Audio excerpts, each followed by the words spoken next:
to settle down for a nap. Oh, thank you. Do you have any more of that marmalade? Anything for you, Cream Puff.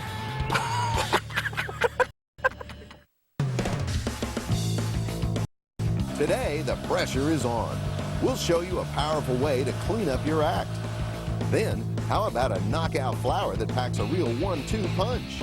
And how to have a holly jolly garden year-round.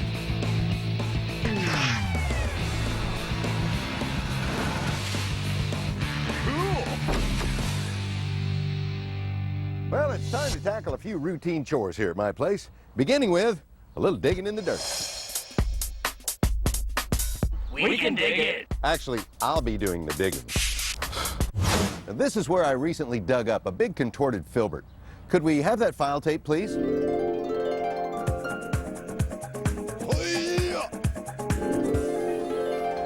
Thank you. And now it's time to dress up this empty space. I've decided to place a large piece of driftwood in the hole where the filbert once grew to serve as a focal point. And in front of it, I'm planting a twisted Hinoki cypress, also known as Cypress obtusa tortuosa, which is hardy to zone 4. Oh yeah, that's nice. This is a slow-growing, make that very slow-growing, evergreen shrub or small tree. In time, it'll reach 6 to 8 feet, but I'll be a really old man by then. Nevertheless, it makes a perfect specimen for this spot, don't you think? This is a knockout rose, and it's one of the most aptly named plants on the planet. The reason? Well, for starters, it's virtually disease-free. And by that I mean no black spot, no rust, and no mildew, diseases that commonly plague a number of other roses. It also adapts more readily to less than ideal soils. Its foliage is stunning, it never needs pruning, and as if all that weren't enough, it flowers for months, literally from early spring to fall. And that's why it's called a knockout. It's also why, although I'm not ordinarily a huge fan of roses, I've planted 5 of these beauties in this bed, and why I'm now adding 1 more. This is the entrance to the bed in which I just planted the roses, and it's missing something. Namely, a plant on either side of the point where the path meets the entrance to the bed. And the simple solution comes in the form of a pair of ornamental grasses. In this case, a variety of miscanthus or maiden grass known as morning light, which is among my favorites and is hardy to zone 4. Morning light doesn't get near as tall as most other varieties of miscanthus, maturing at, about 3 feet or so. So these 2 plants will soften the entrance to this bed without overpowering it. Oh, and by the way, morning light looks great in the afternoon, too. Next up, a mess of weeds mixed in with mulch. Although mulch generally does a great job of preventing weeds from sprouting, it can actually backfire on you if you apply the mulch directly on top of newly fallen seeds, or if any number of different weed seeds happen to drop into the mulch and work their way into it. But thankfully, the newly sprouted weeds and seedlings are easy to remove by dragging a steel garden rake through the mulch. And in the process, you wind up fluffing the mulch, which brings back its color and allows water to percolate more easily into the soil. How about that? A non-chemical solution to a serious weed control problem. And I'll bet I burned more than a few hundred calories along the way. By the time I'm done, I'll be down 3 pounds. One of the most challenging and often irritating situations in gardening is where you have several identical plants growing in a row such as this, and one of them starts looking puny for no apparent reason. I mean, look, these 2 azaleas are doing great, and although this one flowered nicely, its foliage is turning yellow, a bad sign for an evergreen that should be green. And since this location is otherwise ideal, 2 hours of morning sun followed by complete shade, my guess is the problem is related to soil pH. You see, azaleas require acidic soil, yet these guys are growing in a bed that's got a brick wall behind and a limestone border in the front. And both the limestone and the brick will slowly leach alkaline chemicals into the soil, thereby raising the pH. But thankfully, a sprinkling of soil sulfur will slowly lower the pH to its ideal level. And while I'm at it, I'll also add some alfalfa meal, an all-natural fertilizer that's great for azaleas. Oh, and by the way, both fertilizing and acidifying the soil, as well as any pruning that might be necessary, are best done right after the azaleas bloom. Close enough. Ever seen these sticks for sale at farmers markets, flea markets, or even kiosks at the mall? These are plumeria cuttings, and they're becoming hugely popular all over the country. Also known as frangipani, plumerias are native to the West Indies, and they produce the gorgeous flowers that are used to make leis in Hawaii. When selecting cuttings, make sure they're firm from top to bottom and that the cut portion is calloused over. You might also want to search for sticks that have begun to branch, if only because they're more interesting. However, keep in mind that as they mature, they'll begin to branch naturally, usually within a year or 2 or 3. Fill a pot with sterile potting mix, sand, vermiculite, or any combination of all 3. Stick the stick into the pot about 3 inches deep. Place the pot in a spot that gets at least a half day of sun, water well, and wait.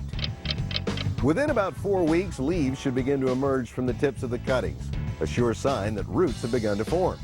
Another way to confirm root formation is to gently tug on the stick. If there's resistance, there are roots. Although they don't grow all that fast, plumerias are nevertheless easy to grow. By way of example, this is a fresh cutting, whereas this one is 3 years old, and this one, it's been around for at least a decade. Now keep in mind that plumerias are tropical plants, and they can't handle temperatures below roughly 40 degrees Fahrenheit. So many of you will have to overwinter them, whether in an unheated garage or in the house. But they're a plant that's great to grow, a lot of fun to grow, and for my money, any plant that reminds me of a day in Hawaii is worth growing. Is your landscape feeling a bit parched? Up next, tips on how to quench its thirst. And later, are watering woes making you lose your noodle? We'll show you sprinklers that can help. Brought to you by Troy-Bilt Mowers Savings by the Yard event, March 1st through the 31st at Lowe's. Last night, storms were brewing and raining all over town. But I woke up and baby, I saw sunshine shining down. Love your lawn and garden? So do we. For the month of March, save 10% on select mowers at our Savings by the Yard event. Check out troybilt.com for details. We're on the road to show people. We've made a great product even better. Watch. Now every drop of Shell gasolines contain a nitrogen-enriched cleaning system that seeks and destroys engine gunk left by lower quality gasoline. It then acts as a barrier that protects engines from performance-robbing gunk. Try new nitrogen-enriched Shell gasolines. Helping you get the most out of every drop. Next stop, I want to drive. Approaching, go meet ahead. Special request. Cracked pepper turkey breast. Oh my! Oh me! That lunch meat's bourgeoisie! First class. When I say Hillshire, you say farm. Hillshire. Farm, go meat! Anxious about quitting cold turkey? Make that first step easier with the Nicoderm CQ patch. Nicoderm steps you down from nicotine gradually, doubling your chance for success. Nicoderm CQ, 3 steps, 10 weeks, and you're free. I kind of knew their reaction would be a little like, what are you thinking? I had a knot in my chest. I didn't really want her to go, but I knew she could do it. I felt like there were bigger and better things for me to do. She took what she was doing seriously. My self-confidence just went through the roof. It was awesome to see her transform from a girl in a small town to a soldier. If your son or daughter wants to talk about joining the Army, listen, you made them strong. We'll make them Army strong. Find out more at goarmy.com. I'm Genevieve Gorder, and I know what you're thinking. I wish HGTV would come to my house and take on my problems on a show. Well, I'm here to say it can happen. Go to hgtv.com/Dear Genevieve and tell me what's driving you crazy about your home. I may just knock on your door and take on the challenge myself. Because it's time to fall in love with your home again, and I can help you make that happen. Home is best. It's where life happens. Dear Genevieve, tomorrow night at 8:30, 7:30 Central on HGTV. Kelly Moritz is an avid gardener with a beautiful landscape, but she's concerned about whether all the plants growing in it, annuals, perennials, trees, shrubs, and turf, are getting enough water. So I'm going to work with Kelly to conduct an irrigation audit, a means of measuring fairly precisely just how much water her plants are getting each time she waters. Okay, so you're watering by hand now, but you've told me before that you rely mostly on sprinklers? Yes. Different types of sprinklers? Yes, depending on the areas I'm trying to water and for how long I want to water. And how long do you let the water run? Sometimes 45 minutes if I forget, and sometimes 20. How do you know if your plants are getting enough water? Do you let the plants sort of tell you, or you just have a feeling that it's enough? I'll let the plants tell me a little bit. They'll wilt or they'll look happy. Kelly's approach is identical to that of millions of gardeners, and by and large, it works. But it still leaves the nagging question, are all her plants getting the water they need, or are some getting too much or too little? And the only real way to answer that question is to conduct an irrigation audit in 2 parts. First, we'll measure exactly how much water Kelly's plants are getting. Then we'll determine how much water is being absorbed by the soil. And in both cases, the approach is about as low-tech as it gets. To measure the amount of water a given sprinkler delivers, Kelly and I place plastic cups here and there within the range of each sprinkler. In this case, a section of lawn. Hey, Kelly, make sure you put one right by the sprinkler itself, one of these cups, because that's where a lot of sprinklers deliver either too much or too little water. In the lawn here, Kelly uses a conventional overhead or oscillating sprinkler, and she ordinarily lets it run in the spot for about 45 minutes to an hour. Do you need that 8? Yeah. So that's how long we'll wait, quietly passing the time. Looking good. I can use this card. Jen. All right, let's go check our cups. You know, you really should let me win every now and then. Kelly and I examine the cups and find that the sprinkler, in slightly less than 1 hour's time, has delivered roughly 1 inch of water to her plants. Cheers. Cheers. So Kelly records the information, and together we move on to another section of her landscape and begin repeating the procedure of laying out the cups. Now here you've got a situation where you're trying to simultaneously water a lawn, a nearby perennial and shrub border, and you've got a tree in the line of fire as well. Right. And this is where things get tricky, because you have to evaluate the water needs of several different types of plants. And by the way, Kelly lets the sprinkler run in this section about an hour as well. So again, we quietly pass the time. Jen. Again, Kelly and I check the cups and she records the data. But this time, it looks as though the sprinkler is delivering a good deal less than 1 inch of water per hour. Okay, so this is our last spot to test, Kelly. And here again, you've got a mixed bag of plantings. Yes, I've got this Stilby and the ferns, hostas. Little Solomon seal. Plants that do require fairly steady moisture. That's right. Here, Kelly uses a curious old sprinkler. In fact, it looks older than I am.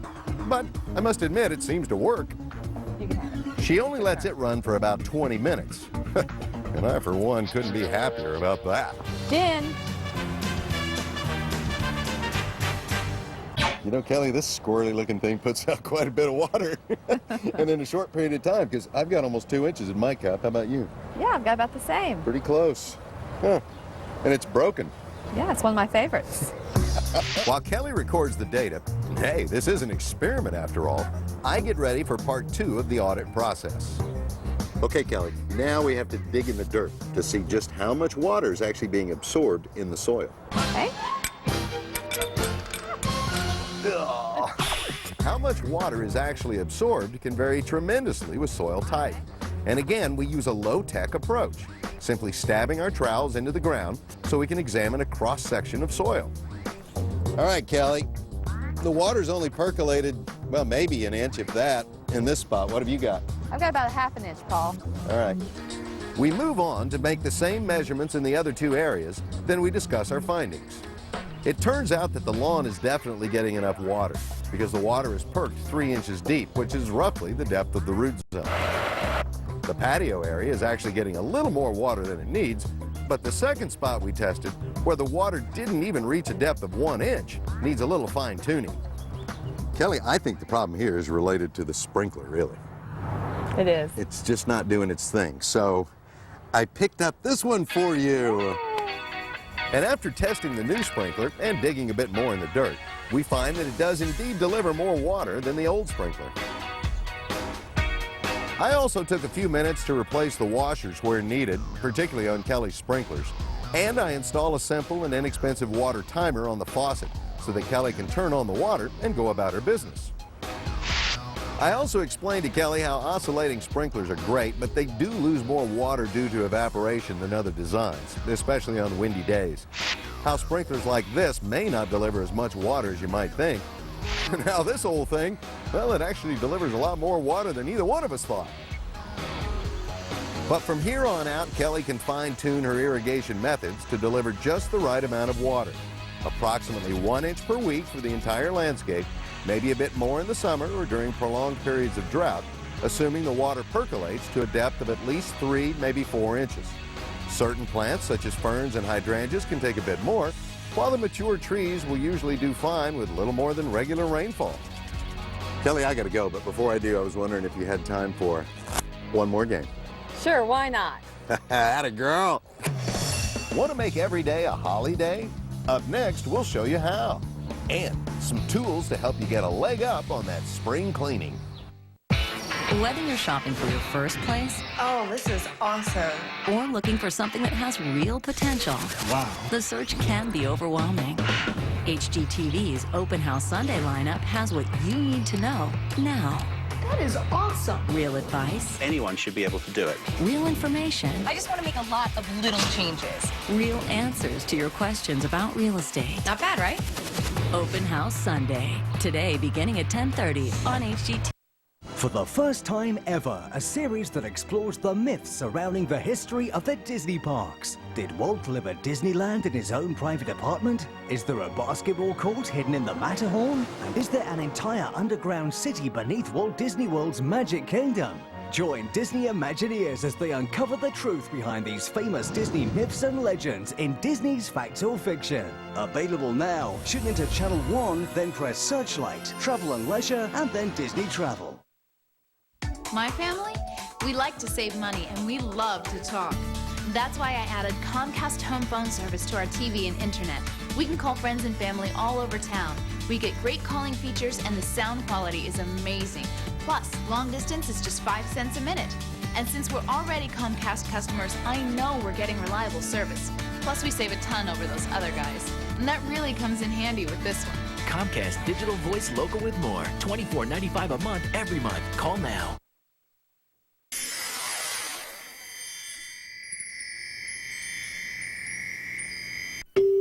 You come into this world totally natural, absolutely pure. And that is the heart of the Nature's Pride promise. To make our bread with just the purest, most natural ingredients nature has to offer. Always 100% natural, 100% delicious. That's our promise. That's our pride. New Nature's Pride. Getting from Stephen's Green in Dublin to the Guinness Storehouse should take 15 minutes. That's the way we do it, if I can plunder.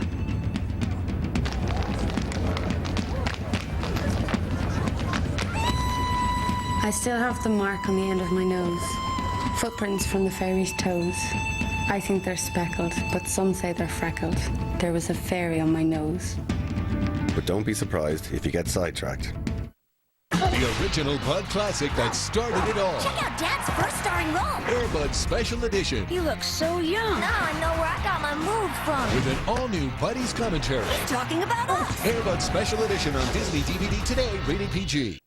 Stay once, stay twice. Earn a free night. Welcome to Freeville, where 2 separate stays at Comfort Inn or any Choice Hotel can earn you a free night at up to 1,500 hotels. Only when you book at choicehotels.com or 800-4-CHOICE. Interested in adding a hardy evergreen to your landscape? Well then, let me introduce you to my good friend Holly. Holly's been a favorite winter decoration for at least 2,000 years. But if you think it's just good for decking the halls, think again. Here at the Van Dusen Botanical Gardens in Vancouver, British Columbia, every day is a holly day. My favorite thing about holly is that they're really easy shrubs to grow. And the other really nice thing about hollies is that they grow almost anywhere. Anywhere is right. Deciduous varieties are hardy to 30 degrees below zero, while most evergreen varieties can thrive in 15 below. And although hollies prefer well-drained acidic soil, they'll adapt well in even less than ideal conditions. Holly belongs to the Ilex genus, and it's a rather large family. In fact, there are approximately 20 American holly species, 120 Asian species, and nearly 200 varieties of English holly. People love hollies because of the berries. Yes, it's usually the holly berry that steals the show. Whether it's the cherry red berries on the English variety or these outrageous orange berries on the American holly. But when it comes to this variegated English holly called Golden Queen, it's the golden green foliage that's the main attraction. And it's a plant that actually doesn't get too big. This one here is about 35, 40 years old, and you can see it's only about 12 or 15 feet high. And check out this spiny, variegated porcupine holly. If you take a closer look, you'll see it was named for the prickles on its surface as well as on the edge. While most hollies are evergreen, hardy to zone 4, this stunning deciduous variety is even cooler. It's native to the eastern United States, and as a result of that, it's actually hardy down to -30 Fahrenheit. And the berries show off really well against the deciduous stems. This common winter berry called afterglow can add a beautiful burst of color to any winter garden. Hollies can either be male shrubs or female shrubs. If you want a lot of berries on your shrub, it's important to know for one thing that you have a female. While male varieties like this little rascal won't produce berries, you will need one somewhere in your neighborhood to pollinate your female holly. By now, you're probably ready to add holly to your landscape, or maybe you already have one and you want more. Well, here's how to go forth and multiply. The 3 ways that hollies are normally propagated are seed, and by doing cuttings, and grafting. Grafting is a difficult, more experienced procedure, but doing propagation with using seeds or cuttings is easy and fun. So if you feel the need to seed, here's how. What you have to do is collect the berries, and you have to break the skin off, and you'll see that there's this pulpy, slimy material underneath the skin. That actually has chemicals in it which inhibit germination. Normally, the seed would drop and then sit in the ground over winter, and the winter rains and the cold temperatures activate enzymes that break down the chemicals that inhibit germination. But rinsing the seed in cold water mimics that process and offers the same results. Next, Egan uses weather-resistant cedar flats, which he fills over halfway with a soilless potting mix. Once I've got my seed and my media, it's quite simple, really. Just lay them on top of that half-covered surface. Once Egan sows his seeds, he covers the area with another layer of medium that's about 1 inch thick. And you level it off. And it's important to make sure that it's flat so you don't have low parts like this where water will collect in the rain. It's winter now, and it's possible that you might get some germination by this spring. If not, let them sit through another winter, and chances are in the spring you'll get germination of these things. Egan will leave the flat outdoors where the seeds will be exposed to the elements. With this method, there's no guarantee the seedlings will be the same variety as the parent plant. So, if there is a particular characteristic you want in your plant, say a variegated leaf, don't fuss with seeds. Cut to the chase. Another easy way to propagate hollies is by doing cuttings. If I wanted to make sure that I got the plant with this nice yellow berry, then I would have to take cuttings to make sure that I get a clone of this plant. To start the process, pick a strong, healthy shoot. This shoot has a lot of vigor. It's thick, it's robust, it's got good quality. Take a look at this standard English holly in comparison. It only grew 1 inch, and you can see the thickness of the stem is nowhere near the thickness of that other vigorous shoot. The type of cutting you're going to make is called a tip cut. Tip cuttings give you the best chance of success. You can see this year's new growth is kind of flexible, and the old growth is woody and not flexible. Somewhere in the middle is the best region to get a good quality cutting. There's a hormone located in the tip of the plant that actually helps stimulate roots where you've cut it. The best time to take cuttings is in the summer to late fall. Egan makes the cut a 1/4 inch below a leaf node. Next, Egan removes the leaves and dips the tip first into water and then into a rooting hormone. He fills another potting flat full of cuttings. So now that we're done, I'm going to take these outside and put them in the cold frame, and that's where we're going to grow them on. Hardy, easy to grow, beautiful foliage, and colorful berries. Well, I guess it's no mystery why so many are jolly for holly. Oh, and get this. Because of their bushy growth patterns, a number of hollies make excellent shrubs for hedges. Geez, seems like I can't say enough good things about that holly. Is one side of your yard getting more water than the other? Next, we'll show you how to even the score. Plus, how to get that sinking feeling outdoors. Dream big at the biggest RV show in America. This is the camp. They're the hippest, hottest RVs hitting the highway this year. RV 2009. All new special. Tonight at 8/7 Central on HGTV.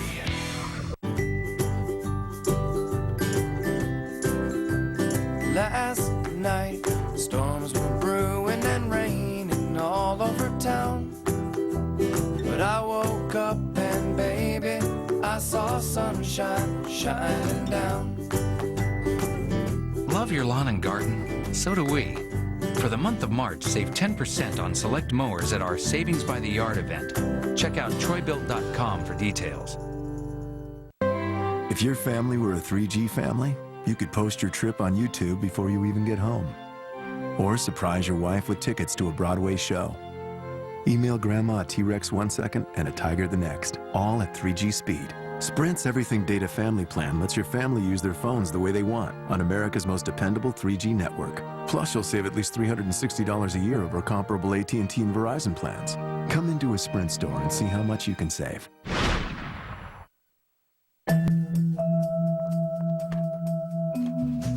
Who says losing weight has to cost you a lot of money? With SlimFast, you've got one of the best values in weight loss plans right at your fingertips. Register at slimfastplan.com for free, personalized tools that help you get started and stay motivated, like free daily meal plans, free advice from registered dietitians, and more. Plus, the average cost per SlimFast meal is about $1. That's a great value. And it's about to get even better. Because right now, when you register with SlimFast online, you can get coupons for up to $20 off. And SlimFast helps control hunger for up to 4 hours.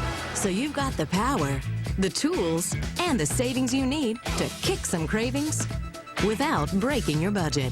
Register at slimfastplan.com and get coupons for up to $20 off a month's supply.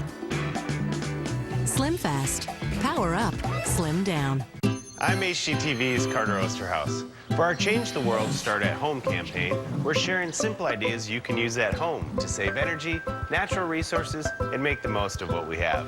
We're partnering with Rebuilding Together, the National Trust for Historic Preservation, and the Natural Resources Defense Council in an effort to help preserve our home, our community, our world. To learn how you can help, go to hgtv.com/changetheworld. You want to change the world? Start at home. Last night, it rained just over 4 inches in as many hours. And that got me to thinking about, well, what else but water? There are all types of sprinklers available out there to handle your watering needs. Some are familiar looking and some are, well, a bit crazy looking. Check this guy out. By adjusting the spraying units in any number of different directions, you can water even the most irregularly shaped lawns or gardens without wasting water. For example, if you need even coverage on the left side only, or the right side only, split down the middle, or virtually anything in between, these types of sprinklers will do the trick. Another way to get a water source right near your garden is with a portable outdoor sink. There are lots of types. Just make sure you've got a surface to attach it to, and once you hook up your hose, you've got a fully functioning sink. Look for ones that have flexible wands. It makes it easy to water plants or wash your hands, and when you're done, the water drains right out the bottom. What do you do when you need a blast of water to wash out gritty dirt? Pressure washers are great, but gas-powered models like this have 2 drawbacks. They're heavy and they're noisy. But there are electric equivalents that are much easier on the back and the ears. Certainly all most homeowners need for routine tasks such as cleaning paved surfaces, fences and decks, even windows. Oh yeah, I do windows. For safety's sake, some units include a built-in GFCI, or ground fault circuit interrupter, which protects against accidental shock. Oh, and by the way, you can click away to learn more about this and other great gardening gadgets on hgtv.com. And some power washers deliver a turbo spray or even have a detergent dispenser for jobs that require extra cleaning power.